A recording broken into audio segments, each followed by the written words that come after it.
On va commencer ce shiur. Le shiur soit dédié à la mémoire de Israël Eliaou ben Rivka ou Michael, à la mémoire de Fichel ben Dov Laufer, à la mémoire de Rahma Rachel, à la mémoire de Eliaou ben Yocheved et à la guérison rapide de tout un Israël qui ont besoin d'une guérison. Amen. Que Kadosh Baruch Hu les guérisse et qui protège l'humanité de toute maladie et de toute mauvaise chose. Amen. Amen. Ce jour a un thème très compliqué. J'ai hésité énormément est-ce qu'il fallait parler ou il ne fallait pas parler. Je ne voulais pas parler, je vais vous expliquer tout de suite pourquoi je ne voulais pas parler. Mais de notre part, de notre côté, je me sens obligé de parler. Et je pense qu'un rave est obligé d'agir dans ces moments pour dire le émet, la vérité. Comme je dois mettre beaucoup de gants avant de parler, je vais vous raconter une histoire que j'ai dit très bref jeudi soir, vendredi, pardon. Et cette histoire que je vais vous raconter exprime beaucoup mes pensées en ce moment. La Première Guerre mondiale, les Juifs de toute l'Europe sont réfugiés. Toute l'Europe a été secouée. Il faut savoir que même dans la Première Guerre mondiale, il y a eu quand même 500 000 Juifs qui sont morts dans cette guerre. Nous, on parle de la Shoah, mais on oublie que dans la Première Guerre mondiale, il y a eu un demi-million de Juifs qui sont morts dans les armées différentes. L'armée anglaise, l'armée russe, l'armée ottomane. Toute l'Europe était une guerre, une grande bataille. Combien de femmes malheureuses qui ont perdu leur mari dans le champ de bataille, il n'y avait même pas de témoins pour témoigner de leur mort et elles sont restées à Gounod. Celui qui voit un peu le livre de réponse à l'Afrique de l'époque, il n'y a pas un livre qui a été imprimé à l'époque qui ne parle pas des histoires de Hagounot.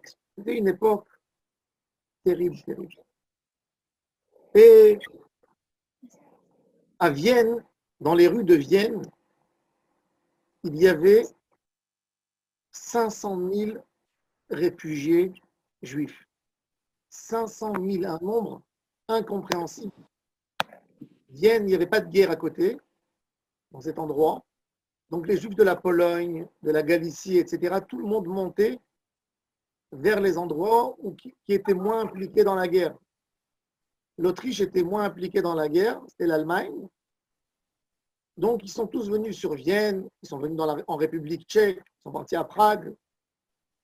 Et à Vienne, comme j'ai dit, il y avait 500 000 réfugiés. Évidemment, quand vous avez, imaginez-vous, vous sortez sur les trottoirs, dans le Judenplatz et dans toutes les rues là-bas à Vienne, et vous voyez des Juifs, des familles de rescapés qui dorment sur les trottoirs, qui dorment dans les caves, dans les fonds de cours, incroyables, dans des époques d'hiver, qui n'ont rien à faire, qui tournent, qui mendionnent, qui tendent la main dans la rue. Est-ce qu'un Juif a à penser dans ces moments, Mashiach? Akadosh Baruch Hu, regarde ton peuple, tes enfants, 500 000. Le Chafetz Chaim a dû quitter sa ville natale, Radin.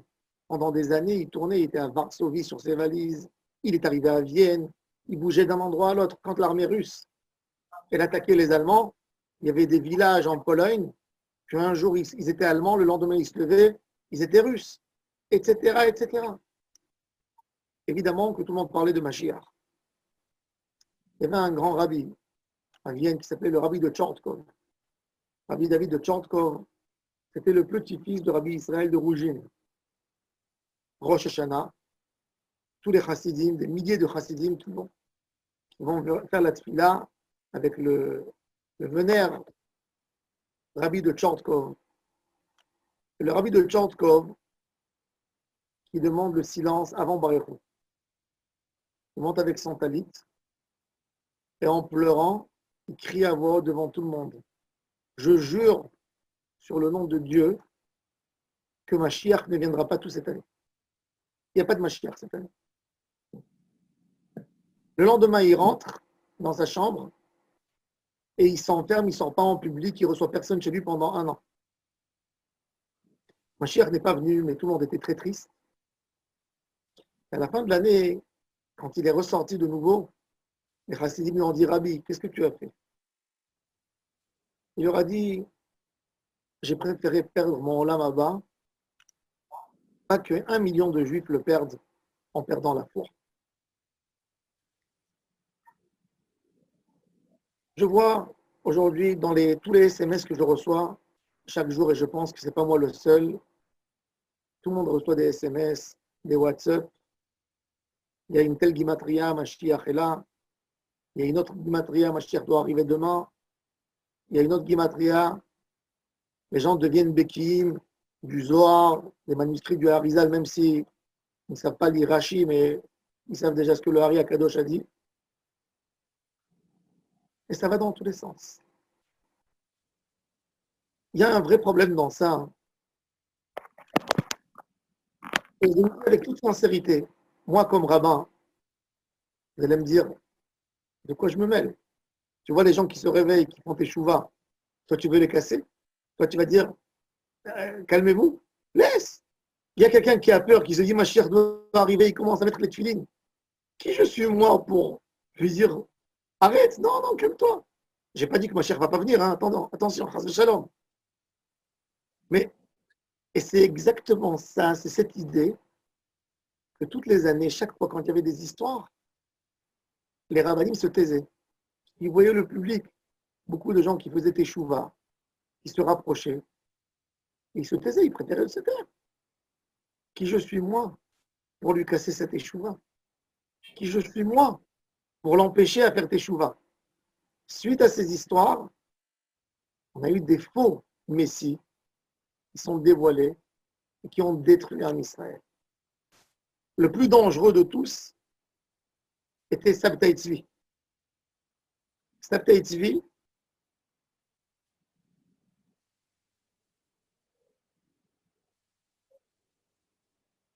il s'arrête. Quand les Juifs étaient désespérés, ils ont quitté avec lui le judaïsme, ils sont convertis à l'islam. Jusqu'aujourd'hui, en Turquie, il y a un groupe de 50 000 personnes à peu près qui se considèrent comme juifs. Ils s'appellent les Dounme. Les Dounme sont des juifs. Ils se sont convertis à l'islam à l'époque de Sabtai Tzvi.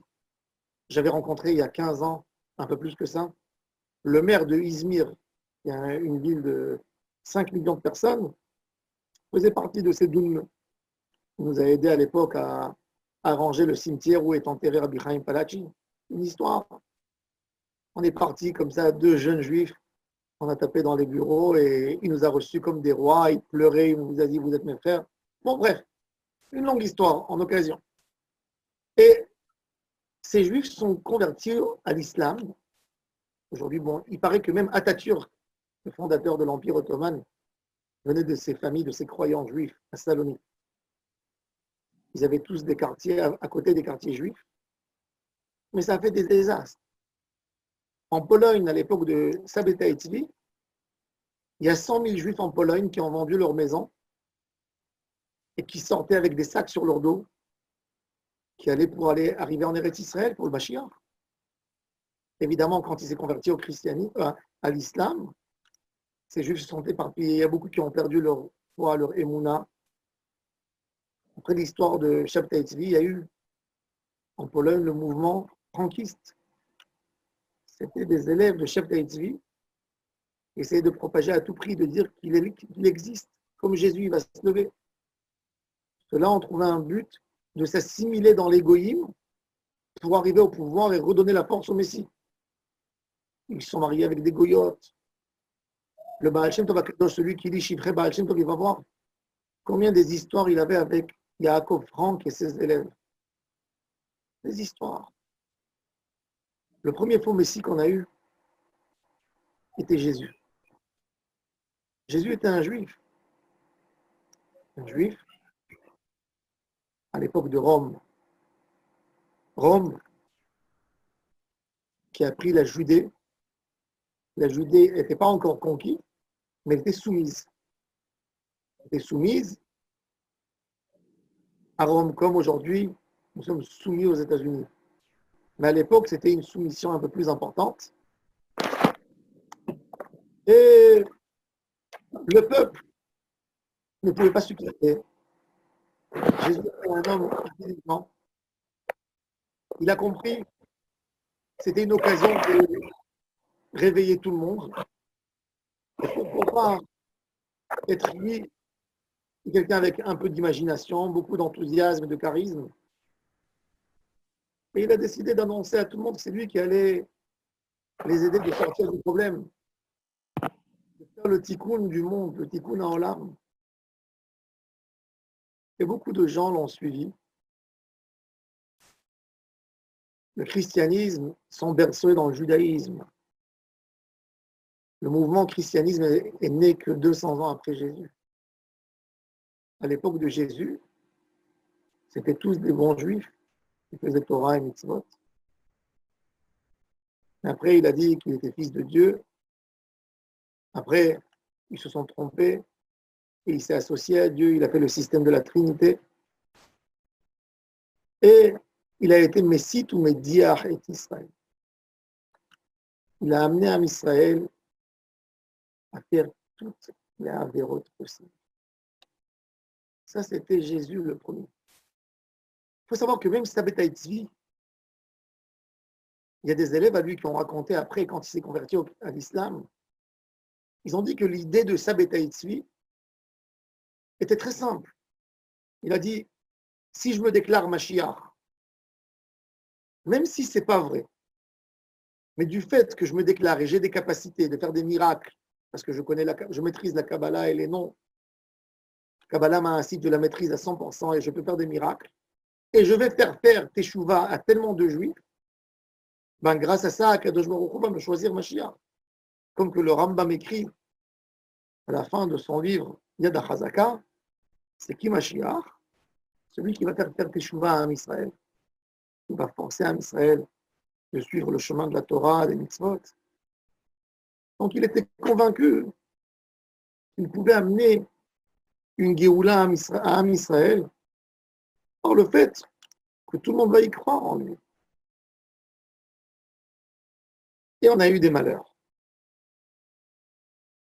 C'est quoi le moment du Mashiach? Et on va voir quelle est le problématique de calculer des temps. On va voir d'abord tout celui qui dit qu'il y a un moment clair, qu'il connaît une guimatria, un chiffre, un secret, quand le Mashiach doit venir, il faut que cet homme soit vraiment courageux. Parce que il enlève le libre arbitre d'Akadosh Baruch. S'il dit c'est une certaine date, c'est-à-dire qu'Akadosh Baruch ne peut pas le faire dans un autre moment. D'où on a eu cette idée de calculer quand Mashiach va venir. Alors cette idée se trouve à la fin du livre de Daniel. Un des 24 livres de la Bible, c'est Daniel. Daniel n'était pas un prophète. Il n'est pas calculé dans le chiffre des 48 prophètes que Am Israël a eu et les 7 femmes prophètes. Non. Il n'est pas là-dedans. Il est considéré comme un homme chacham, comme un homme qui a eu Ruach HaKodesh, mais pas comme un prophète. Ézéchiel, c'est un prophète. Daniel n'est pas un prophète. Mais Daniel a eu des visions extraordinaires. Et à la fin de son livre, le livre de Daniel, 12e chapitre, il parle, il voit un homme, il voit des anges à côté de lui. Et il dit comme ça. Il y a Michael qui se dévoile. Et il y a un ange qui vient qui dit à Daniel, Daniel, cache ce que tu vois et tu mettras des signes pour que celui qui est intelligent trouvera dans ces mots le secret. Et il dit Daniel, Veraïti ani Daniel, veine shnaim acherim ondim, echad hen al isfat hayeor, veechad hen al isfat hayeor. Et il dit, Vayomer la ish levu shabadim asher mimal lememea yeor. Un des anges qui parle avec l'autre ange. Et il dit à l'autre ange, Ad matai ketz hapelaot. Quand arrivera le moment extraordinaire de la Géoula? Et Daniel, qui entend l'autre ange, qui répond à l'autre. Vaishma et aish levu shabadim asher mimal lememea yeor, celui qui est sur l'eau. Vayarem yemino usmolo el hashamayim. Il a levé sa main droite et sa main gauche vers le ciel. Vaishava becher olam, il a juré sur le nom de Dieu. Et il dit maintenant, et là, on a des phrases très difficiles à comprendre. Qu'il est moed moadim vachetzi. C'est quoi moed moadim? C'est quoi vachetzi? On ne sait pas encore. Ou kechalot napetz yad am kodesh tichlena kol ele. Il dit une formule.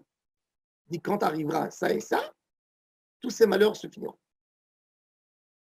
Daniel, celui qui a écrit cette phrase, nous dit tout de suite après, Va'ani shamati velo avin. J'ai écouté, mais je ne comprenais pas. Va'omera, et j'ai dit à l'ange, Adoni, ma harit ele. Tu veux dire quoi dans ces mots cachés que tu as dit? Vayomer, il m'a dit, Lech Daniel, va Daniel, qui c'est tumim vachatumim adevarim adaet ketz. Tu as le droit de les écrire, mais toi-même, tu ne comprends pas ce que tu écris. Parce que je n'ai pas donné l'autorisation de comprendre ce qui a été dit. Itbareru veitlabnu. Il va passer du temps, on va les éclairer. Veitzarfu rabim. Veirshiu reshaim velo yavinu. Il va y avoir beaucoup de gens qui vont devenir reshaim, qui vont quitter la Torah parce qu'ils ne comprendront pas ce qui est écrit. Va'amaskilim yavinu. Il y a des tzadikim qui vont comprendre. Umehet, et il continue. Umehet usarat tamid velatet shikut shomem yamim elef mataim vekishim. Depuis le moment où il n'y a plus de korban tamid, il faut compter des jours et des années 1290. Ashrea mechake, heureux l'homme qui attendrait. Viyagia le yamim, et il arrivera à des jours quoi? 1335. Ve'ata lech laketz, ve'tanuach ve'ta'amod legoralcha leketem. Et toi, laisse, repose-toi, tu ne verras pas ça maintenant. Ça, c'est les paroles de Daniel. Donc Daniel, déjà, nous a dit que même lui, il ne comprenait pas clairement les phrases qu'il a entendues de l'ange. Il ne savait pas qu'est-ce qu'il voulait dire.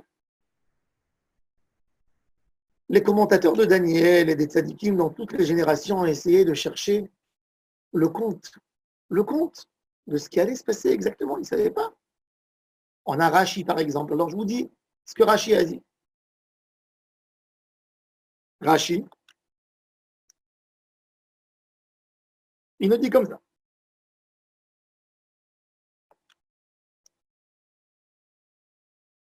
Miyom Husar Atamid, c'est 6 ans avant la destruction du temple. Hachiyashuv bime melech meshichenu, c'est Mechouvan, il dit Erev Boker Alpaim Shloshmeot, c'est quoi 2300? Et alors il dit depuis la galoute de Mitzrayim jusqu'à la dernière galoute.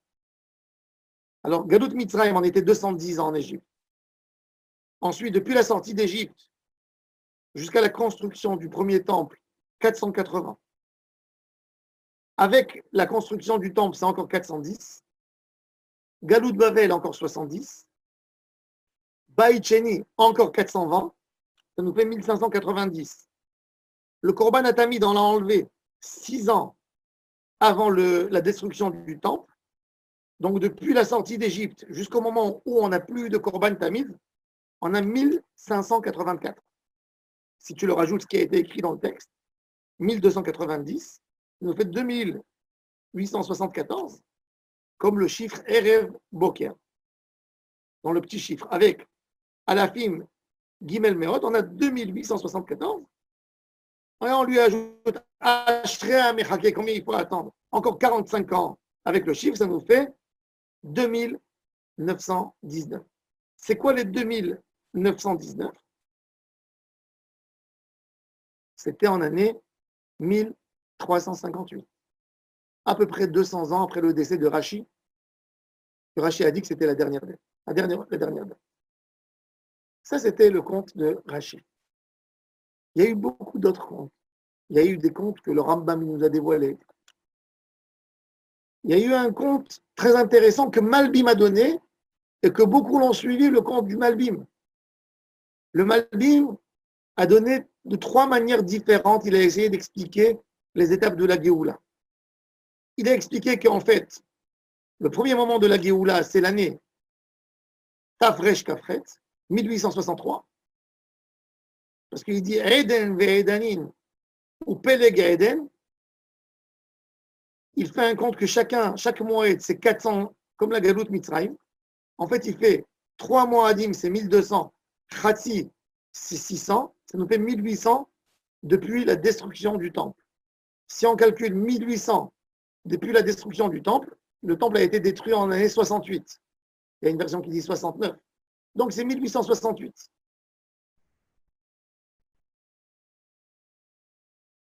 Donc il a dit, ça c'est la première date. Après il y a 1230, ce qui est équivalent à 1913. Et après, on a le dernier compte qui est équivalent à 1928. Tout le monde a attendu 1868. 1868, il n'y a rien qui s'est passé. Mais 1913, la guerre mondiale a déclenché, Première Guerre mondiale. Et là, tous les Mekoubalim ont suivi les paroles du Malbim. Ils ont dit, voilà le compte, et voilà la preuve, comme il a promis que des étapes allaient commencer. On est dans la deuxième étape. Donc, il nous manque la troisième, qui est 1928. 1928, il y a eu quelque chose de terrible qui s'est passé. Il y a eu les émeutes en Israël qui ont commencé et qui se sont multipliées jusqu'au moment qu'en 1929, on a eu Praot Starpat. Tous les Juifs de Hébron ont été égorgés comme des moutons. Les Juifs de Safed ont été tués. Le Rav de Safed était l'élève de Rabbi Chaim Palachi, Rabbi Ishmael Cohen qui a été assassiné sur sa chaise. Un homme à 90 ans qui a été égorgé par les Arabes. Ça, c'était le conte du Malbim. C'est-à-dire, on a eu des contes, beaucoup de contes. Et ces contes ont été des contes, mais ils n'ont rien amené à Israël. Des malheurs, ils ont parlé des temps, ils sont peut-être aptes pour la Géoula. Mais la Géoula n'est pas venue. Je me rappelle, en 1988, j'étais jeune homme. Je tournais beaucoup chez les Mekoubalim et ils disaient tous qu'il y a une autre guimatria du Gaon de Vilna qui est ramené dans le livre Puntre Sayirchieli de Rabbi Yitzhak Alpieh, que le Gaon de Vilna a dit qu'en 88, Mashiach doit venir. Et s'il ne viendra pas, il va y avoir quelque chose d'énorme qui va se passer dans le monde. Alors on sait, 1988, Mashiach n'est pas venu, mais le communisme est tombé, le symbole de la Kfira, et les Juifs de Russie ont commencé à venir en Eretz Israël. On a eu d'autres dates, il y a un conte du Chesed de l'Avraham qui est lié au conte Mikvé, Rabbi Avraham Azoulay. Quand il a parlé de ça, il a fait le conte qui a commencé la guerre du Golfe. Les tzadikim ont donné des temps. La Gemara, elle amène au nom de Eliyahu Hanavi 2 sortes de kitzim. Mais la Gemara, elle amène Rabbi Shmuel Bar Nachmani au nom de Rabbi Yonatan. Dans le traité de Sanhedrin, 97. Ipach Rohan Shel מחשבי קיצון. שהיו אומרים, כיוון שהגיע עת הקץ ולא במשיח, לא יבוא. Il a maudit tout celui qui donne un temps pour Mashiach. Parce que les gens qui ont attendu Mashiach, quand il n'est pas venu, ils ont tout lâché. Ils ont été désespérés complètement de la Géoula. Il faut savoir qu'il y a beaucoup de gens, des fois c'est par naïveté, des fois c'est parce que ils ont une grande volonté de faire teshuva à tout le monde. Donc ils font peur à tout le monde. Ils sont devenus des prophètes pour annoncer qu'est-ce qui va se passer, qu'est-ce qui ne va pas se passer. Comme s'ils ont été devant le trône céleste et ils ont eu l'ordre de donner et d'expliquer à tout le monde. Chacun qui diffuse et qui envoie des choses sans comprendre. Il y a un rabbin, il a dit, il y a 1 mois et demi, 1 mois, la corona, elle va tourner dans le monde entier. Elle ne va pas arriver en Eretz Israël. Finalement, elle est arrivée. Et ils ont dit, elle va arriver en Eretz Israël, il ne va pas y avoir de mort, malheureusement, en Haïti. Qui t'a nommé pour parler? Qui t'a nommé pour parler? Si tu ne sais pas, tu te tais. Mon cher Rabbeinu, quand Kadosh Baruch Hu lui a dit, va annoncer à Pharaon la plaie, la dernière plaie, l'épidémie qui va venir, il a dit ça sera à peu près à minuit parce qu'il avait peur. Ça n'allait pas se produire exactement à minuit et que Pharaon, sa montre n'est pas exacte pour ne pas qu'on parle. Et les gens disent des choses sans aucune responsabilité.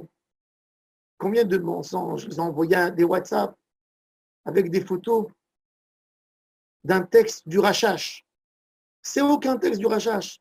C'est une imprimante qu'ils ont imprimée avec un font ancien, comme si c'est le Rachash. C'est des gens qui se moquaient du monde. Et tout le monde envoie ces WhatsApp. Ils ont dit une autre bêtise. Un Ralbad. C'est qui Ralbad? Un commentateur de la Bible d'il y a 1400 ans. Il n'y a pas de commentateur de Bible il y a 1400 ans. 1400 ans, c'est équivalent à l'époque du Talmud. Le Talmud a été scellé en année 500. Il n'y a pas de commentateur du Talmud. Rashi et Rav Saadia Gaon, c'est les premiers, il y a eu 900 ans, où ils ont trouvé Ralbad. C'est n'importe quoi. Mais les gens envoient sans rien comprendre. Et ça va venir, et ça ne va pas venir. Et c'est la... Ils ont dit les malheureux, ils ont dit les Chinois, ils ont fait des fautes. Et ça leur est arrivé. Et cela, on n'est pas prophète. On n'est pas prophète pour dire des phrases comme ça. Maintenant, on va revenir au Hémet. Alors, on va lire déjà le Rambam à propos du Mashiach, de savoir c'est quoi la vraie Mouna, comment il faut attendre Mashiach. Le vrai problème dans tous ces contes, si je dis que Mashiach doit arriver la semaine prochaine, je n'y crois pas dans les 13 bases de la Emouna.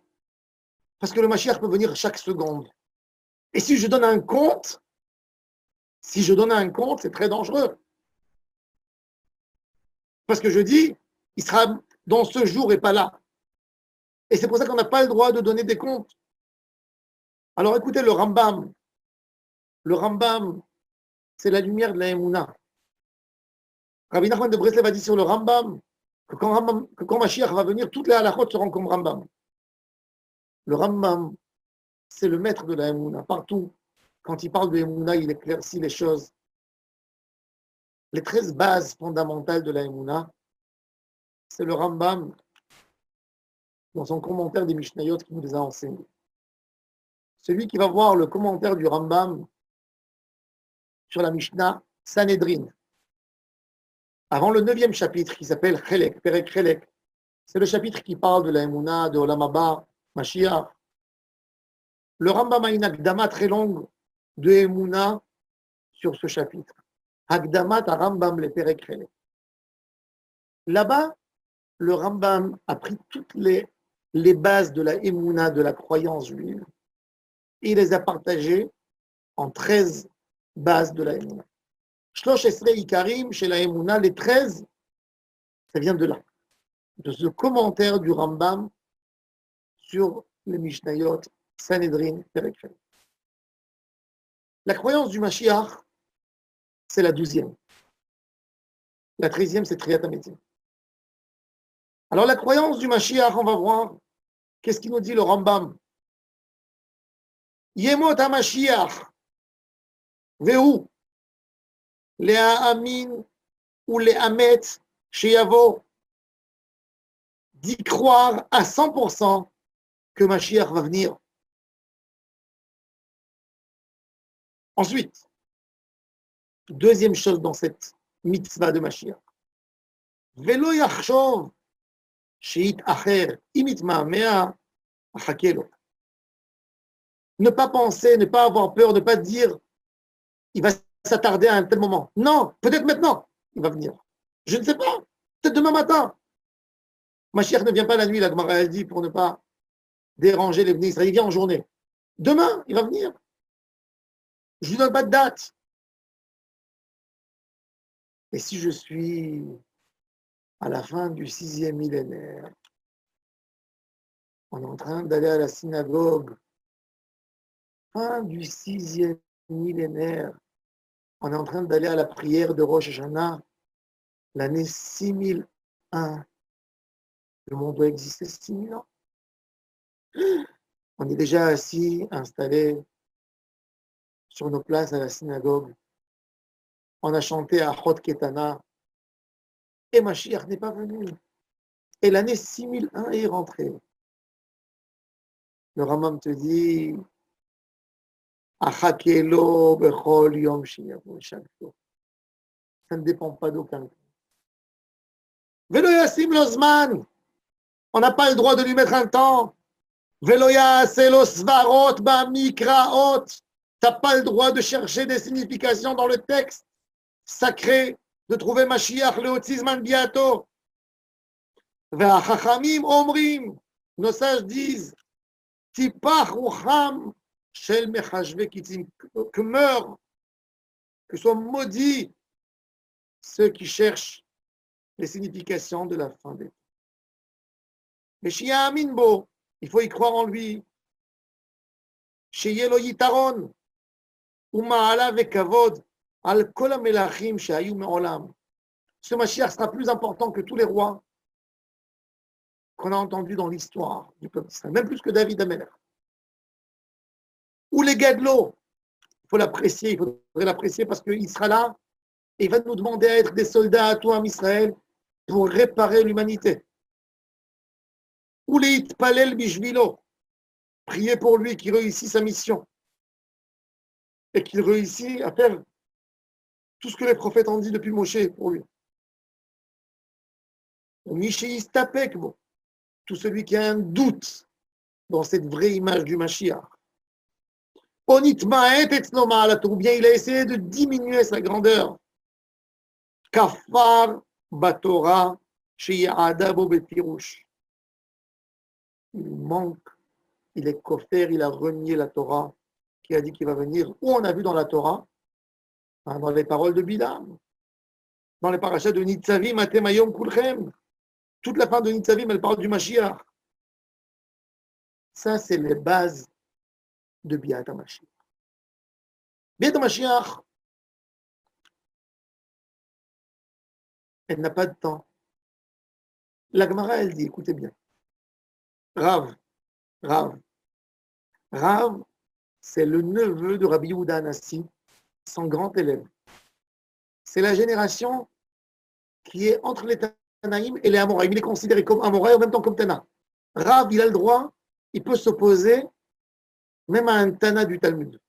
La Gemara, elle dit, Rav, Tanahu ou Palig, il a une force de Tana.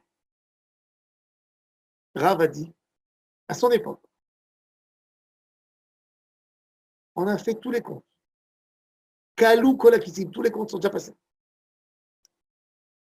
On a besoin de faire.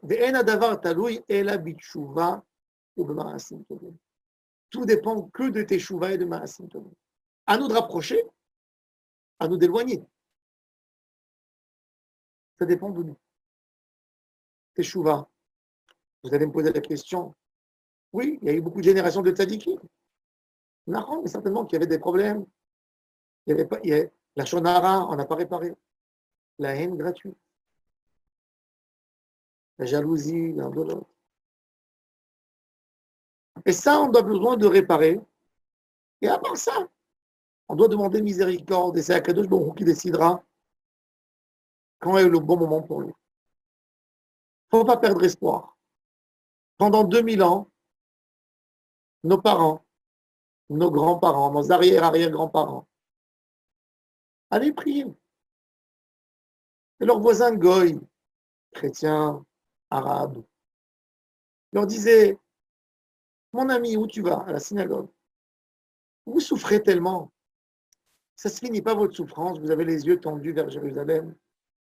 Alors, vous êtes là déjà dans ce village des centaines d'années. Et il n'y a personne qui est venu vous prendre d'ici. Arrêtez avec tout le cinéma. Et nous, aujourd'hui, on a réalisé leurs prières. On a réalisé tout ce qui leur a été promis a été réalisé. On vit dans un moment de Géoula. Mais on ne programme pas à Kadosh Baruch Hu comment faire la Géoula. C'est que lui. On n'a que à se taire, à se remplir de foi, de émouna, et d'attendre et de voir comment les choses vont se passer. Ça, c'est par rapport à la émouna claire qu'on doit avoir. Notre émouna ne dépend pas d'aucune gimatria. C'est très égoïste de dire que parce qu'on a mal et qu'on a perdu notre parnassa, Mashiach doit venir. Il ne faut pas oublier qu'il y a 70 ans, il y a 6 millions de juifs qui sont morts. Que leur souffrance était bien plus grande que notre souffrance d'aujourd'hui. Alors aujourd'hui, c'est insupportable et avant, oui. Donc on n'a pas à rentrer dans tout ça. Quand Akadosh Baruch Hu voudrait, il nous emmènera au Mashiach. Quand Akadosh Baruch Hu voudrait, il nous amènera à la Géoula. Maintenant, on va parler de quel est notre rôle à nous, comme juifs croyants, dans ces moments-là. Il est clair que tout ce que Akadosh Baruch Hu amène dans le monde, il n'a rien qui vient comme ça. Le virus, ce n'est pas quelque chose qui est venu de rien. Donc on va dire c'est une crise mondiale. Oui, il y a des épidémies qui doivent venir. Ben, le monde de l'Occident a été épargné de virus pendant 100 ans. Il faut bien qu'il y ait une qui vient. Ça, de penser une idée comme ça, c'est cuire. Maintenant, de dire que tout est venu uniquement pour les Juifs, non plus, non, peut-être non. On voit bien, c'est pas que les Juifs qui ont été ciblés. Malheureusement, les non-Juifs ont souffert beaucoup plus. De dire que Kadosh Baruch Hu veut détruire une nation pour faire grandir l'autre, peut-être ça aussi non plus, c'est pas bon. Qu'est-ce qu'il faut prendre? Qu'est-ce qu'il faut prendre pour nous? Tout d'abord, c'est qu'il faut être des observateurs. Quand Kadosh Baruch Hu, on voit quelque chose, il faut se coller déjà à toi-même et à voir qu'est-ce qui te touche le plus à toi. Qu'est-ce qui te touche? Malheureusement, chacun regarde cette histoire de Corona d'une autre manière. Il y a quelqu'un que, qu'est-ce qui le touche? C'est des enfants morts. C'est de voir les photos des hôpitaux. Et il y a quelqu'un d'autre, qu'est-ce qui le dérange? C'est de voir que le taux de change, il baisse, il monte, ça lui fait très mal au cœur. Et il y a quelqu'un d'autre, ça lui fait très mal au cœur quand il voit ses actions en bourse qui sont tombées. Il pleure, il arrache ses cheveux aussi. Chacun voit cette crise autrement. Et Akadosh Baruch Hu te dit que de la manière que toi tu vois la crise, ben c'est là où tu dois te réparer à toi. C'est pas la même chose pour tous. Il y a un rave, il a dit, Cette crise, c'est pour que tout le monde fait Shabbat. La Corona, c'est pour que tout le monde fasse Shabbat. C'est faux. C'est du mensonge. Cette crise n'est pas là pour que tout le monde fasse Shabbat. Akadosh Baruch Hu ne tue pas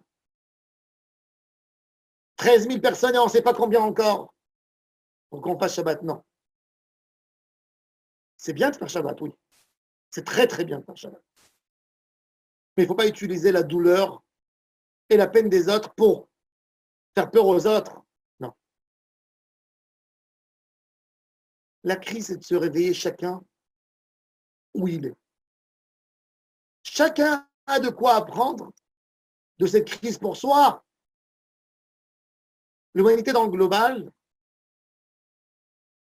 elle a eu beaucoup de gava, beaucoup d'orgueil. La technologie a tellement évolué dans ces 20 ans qu'on a peur de penser où elle peut encore évoluer.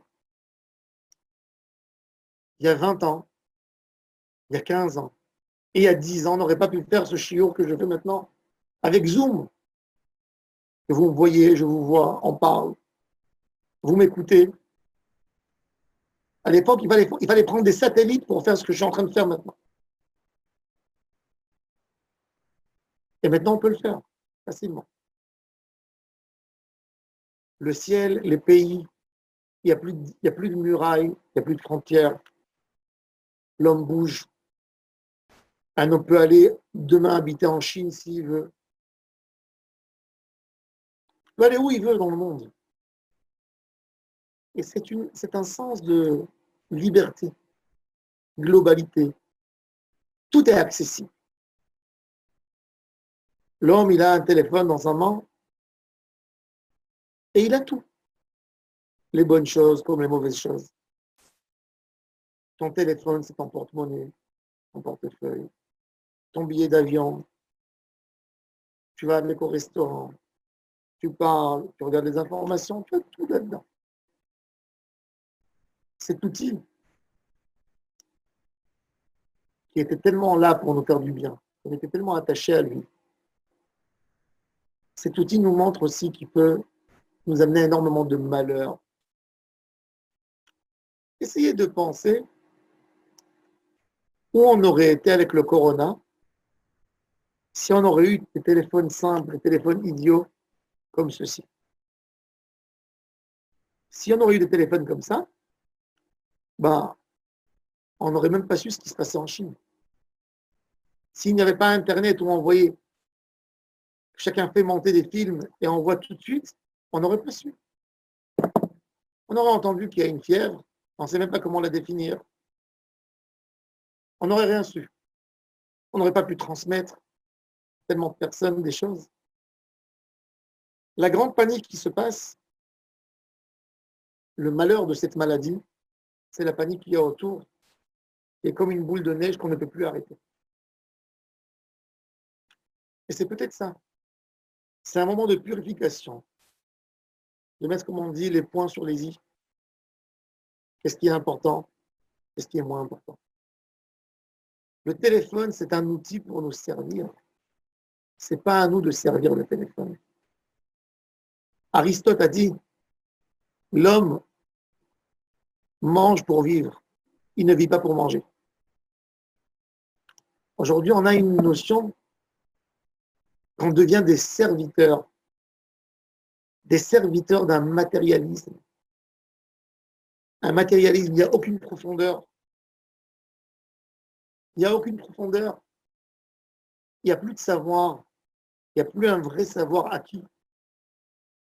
Aujourd'hui, quand un homme veut écrire un travail, il rentre Wikipédia, il commence à chercher sur Google des références et il peut écrire plus de références qu'un professeur il y a 30 ans. Un nombre énorme de connaissances. Mais tout est fade. Il n'y a rien de profond. Quand la personne, il peut écrire un article en 1 heure sans le mâcher, sans comprendre la finesse, il écrit, mais ça ne vaut rien. Je vois même des livre de Torah, tu lis le livre, tu vois que la personne a étudié sur Internet. Il n'y a aucune profondeur. Des citations qu'on colle et on fabrique des livres, on fabrique des grands discours. Mais il n'y a pas une profondeur, il n'y a pas une finesse. Et c'est peut-être ça le message. Kadosh Baruch Hu, il nous remet dans quatre murs, re-rentre chez toi, repense de nouveau, refais un restart sur tout, comprendre les vraies valeurs. Ça, c'est le message le plus important dans cette histoire. Et c'est un message qui n'est pas lié qu'aux Juifs. Ça appartient à toute l'humanité. Juifs, chrétiens, musulmans, tout homme, croyant, pas croyant, moins croyant. L'homme restera un homme. On est dans un moment où on parle du taux de vie de l'homme. L'homme vit plus longtemps. D'ailleurs, on a une vie, mais c'est pas évident que cette vie est bien meilleure. On vit longtemps dans les jours, on peut compter les jours de l'homme, ils sont plus longs, c'est vrai. Mais la qualité de vie, de vivre et d'arriver à un moment avec Alzheimer, point de vue santé, oui, on vit, mais faible d'esprit, faible. Est-ce que ça, c'est une vie? Et on est très fiers. La Kadosh Baruch Hu, et on dit, on a réussi. On a réussi contre le typhus, contre le choléra. On a éliminé tellement de maladies dans le monde. On est intouchable. Aux États-Unis, les technologies, elles parlent qu'on fera des prothèses, on va tout changer. Un homme, il a un problème dans le pied, ben on lui enlève le pied, on lui met un autre pied. Tout sera des machines qu'on pourra avoir. Et l'homme ne mourra pas. Et Akadosh Baruch Hu, il nous dit, rappelez-vous que vous êtes des humains.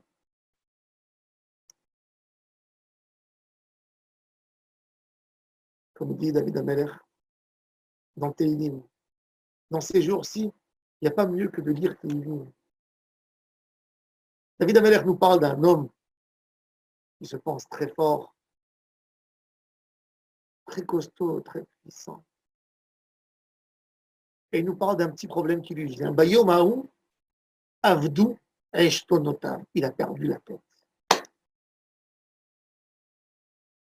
Il a un petit truc qui vient. Bayomahu, Avdou, Eshtonotav. Ashre Shel Yaakov Be'ezro, Sivro à la Donaïro. Aujourd'hui, le vrai malheur de cette histoire de Corona, ce n'est pas le nombre de morts. On a 13 000 morts. 13 000 morts du Corona dans le monde. Bon, on ne sait pas comment ça va se développer. C'est vrai qu'on explique, je n'essaye pas de diminuer, il faut écouter tout ce que le gouvernement dit. Mais en un mois dans le monde, combien de personnes meurent de bronchite, de fièvre? Alors, quel est le malheur? Le malheur, c'est le manque d'émouna. Vous avez vu avec le manque d'émouna, ils ont tiré des gens dans le monde 75 milliards de dollars. Ils ont vendu les actions en bourse. Une panique qui roule. Après, même s'il y a quelqu'un que lui, il n'y croit pas, mais tous ses camarades ont vendu. S'il ne va pas vendre, lui, il va perdre. Et le débat, c'est je laisse l'argent et j'attends que ça monte, ou ça va se casser encore plus et après, je ne pourrai même pas vendre. Un monde qui vit dans un dimayon. On n'est pas attaché à Hachem. Il n'y a aucune valeur sûre dans notre vie. Quand tu ne t'attaches pas à quelque chose de sûr, bah, Kadosh Baruch Hu te montre qu'il n'y a rien de sûr. Tu vas tout perdre. Mais tu vas tout perdre en un rien. En un rien. Tu vas tout perdre. La bourse qui est descendue du jamais vu. Le pétrole. Mais le pétrole, on utilise le pétrole. On chauffe les maisons, les voitures, les usines. Pourquoi ça descend? Tout est de la spéculation. On voit un monde autour de nous. Il nous paraît un monde si fort, si beau, et rien. Tu vois des grosses chaînes, ils vendent des habits, je touche les habits. Les habits sont là. Quand j'ai un commerce, ils vendent des choses. Je les touche, ils sont là. Alors comment ça se fait que toutes ces actions, elles tombent? C'est rien. Sivro à la Donaïloa. Se renforcer, retrouver de nouveau en nous cette émouna qui nous manque tellement. Cette émouna simple, cet attachement clair et simple à Hachem. Les vraies valeurs, les valeurs de la famille, le dévouement, l'honnêteté. On vit dans un monde où il y a tellement de paroles, tout est virtuel. Des amis virtuels, des relations virtuelles, tout virtuel. Et Akadosh Baruch Hu nous remet en place. Le malheur qui s'est fait par ce corona, ce n'est pas Akadosh Baruch Hu qui l'a envoyé. Le virus n'a pas fait beaucoup de dégâts. Le malheur, c'est les hommes, de la manière comment ils ont interprété ce qui s'est passé. Comment ils ont diffusé le message et comment on parle de ce danger. C'est vrai, il y a un danger. Je n'ai pas dit qu'il n'y a pas de danger. Dans la canicule qu'il y avait dans les années 2000 en France, il y a eu des milliers de vieux qui sont morts, qui sont restés morts chez eux à la maison. Ça n'a pas fait ce bruit. Tous les malades en Afrique, les enfants qui meurent. En Afrique, il y a tous les jours des enfants qui meurent de maladies, comme le nombre de gens qui meurent de la corona dans le monde, et bien plus. En Inde, mort infantile, dans tous les pays sous-développés. On ne parle pas de ça. On parle de ce qu'on veut parler. On parle de ce qu'on veut imaginer. Notre confort, il a été cassé. Nos rêves, il y a quelqu'un qui est venu qui leur a donné un petit coup. Et on est perturbé. On est perturbé. Et c'est ça, exactement ça. Chacun à son niveau, chacun à ce qui le touche. Kadosh Baruch Hu veut qu'on se réveille. Un nettoyage de l'humanité ensuite. Je n'ai pas dit, renforcez-vous pour Shabbat, renforcez-vous pour des prières, lisez Tehillim, faites des mitzvot, mais tout. Faire bien les choses avec des bonnes bases. Revenons aux bonnes bases. Réessayer de construire. Et si on prend ça comme une cure, ça va nous faire que du bien à nous tous. Ces jours de difficulté, la veille de Pessah, de comprendre qu'on peut se préparer à Pessah même à la maison. Oui, même sans course, on peut se préparer à Pessah. On peut se préparer à Pessah avec Pnimiyut.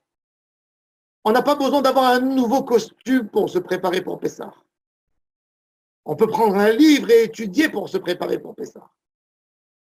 On peut faire un travail de Emouna avec soi pour se préparer pour Pessah. Sans faire la peinture de la maison, et sans aller à l'hôtel, et sans dépenser tellement.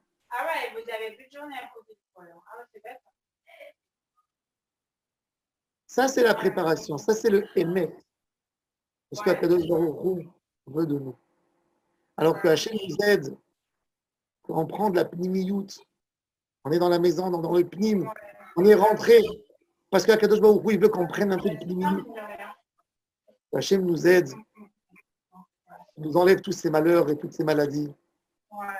Qu'on le serve comme il faut. Amen, amen. Bezat Hachem, on fera d'autres cours. Je ferai des cours sur la halakha de Pessah avec l'option pour les gens qui peuvent demander des questions. Celui qui veut vendre son Hametz peut m'envoyer des SMS pour que je mette son nom dans la vente du Hametz. Et on va essayer de passer ces jours. Il y a encore un petit message très important que j'ai parlé un peu vendredi.